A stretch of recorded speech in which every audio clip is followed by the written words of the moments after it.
If you are interested in visiting or immigrating to Canada, here are all the options from which you can choose which program suits you the best. Number 1. Express Entry Program. There are 3 types of express entry categories catering to different aspects of the Canadian economy. Canadian Skilled Worker Visa. Skilled worker applicants in this category must score at least 67 CRS, Comprehensive Ranking System, points to qualify. They must also prove that they have enough funds to support themselves and their family members. Successful skilled worker candidates under this category will be eligible to apply for Canadian permanent residency. It will allow the skilled worker visa holder and family members to permanently live and work anywhere in Canada. Canadian Skilled Trades Visa. International skilled tradesmen are eligible to apply for permanent residency under this category. All applicants are ranked in order of their CRS point score. Only the highest scoring applicants are invited to apply for permanent residency through draws as required. Canadian Experience Class Visa. Permanent residency applicants under the Canadian Experience Class (CC) are eligible to apply if they are currently in Canada on a temporary foreign worker visa or study permit. They should, however, meet the following criteria to qualify: at least 12 months of work experience in Canada within the last 3 years, meet the minimum English or French language requirements, agree to live outside Quebec. Number 2.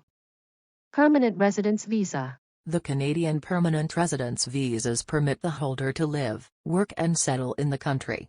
It is also known as an immigrant visa and can be of different types. Immigrant Investor Program.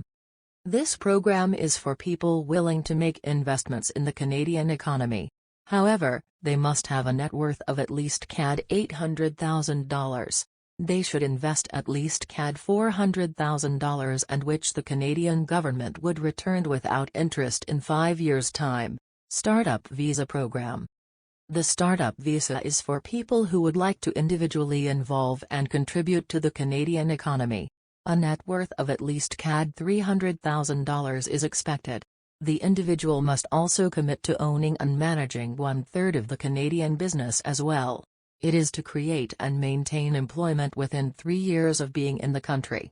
Self-Employed Persons Visa. This visa is for people who are having skills in farming, culture, athletics, or business. They can start their own venture in Canada. However, they must demonstrate their skills in particular areas and spell out how they will finance the business. Family Sponsorship Program. This is a key program aimed at family reunification. It allows spouses and dependents of Canadian permanent residents or citizens to permanently immigrate to Canada. Sponsors, however, promise to support the family members for a period of 3 to 10 years. Live-in Caregiver Program, LCP. It is given to members who are qualified to take care of children, disabled people, or the elderly. They will, however, have to live in private homes in Canada. Number 3. Student Visa. The Canada Study Permit is a document that allows foreign nationals to study in the Designated Learning Institutions, DLI. International students would require a study permit to study in Canada. The study permit, however, is not a visa to let you enter Canada. You should apply for a Canada Student Visa. This visa is required if your course of study is more than 6 months. International students will need a TRV visa if their course of study is less than 6 months. Number 4. Provincial Nominee Program. All provinces and territories of Canada have an agreement with the Government of Canada to nominate immigrants wishing to settle in the province. Such candidates will have to apply to the province and obtain a nomination from there. Moreover, each province has its own eligibility criteria. Number 5. Visitor Visa. You can apply for this visa online or through paper applications at the Canadian Embassy or Consulate. Visitors with this visa can stay for up to 6 months in Canada. Temporary visas can be single-entry visas or multiple-entry visas. Single entry allows you to enter the country once and will not permit you to get back after exiting the country. The multiple entry visa will allow you to come in and move out of the country as many times as you like during the validity period. Canadian Tourist Visa. This visitor visa allows the holder to enter the country only for tourism purposes. Canada Super Visa.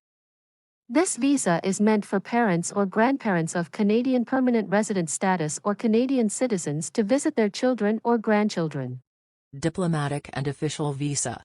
This visa permits diplomats and officials of foreign countries to visit Canada for official duties. Courtesy visa. This visa is given to all the people who do not qualify for the diplomatic and official visa, but their visit is considered important due to their rank and position.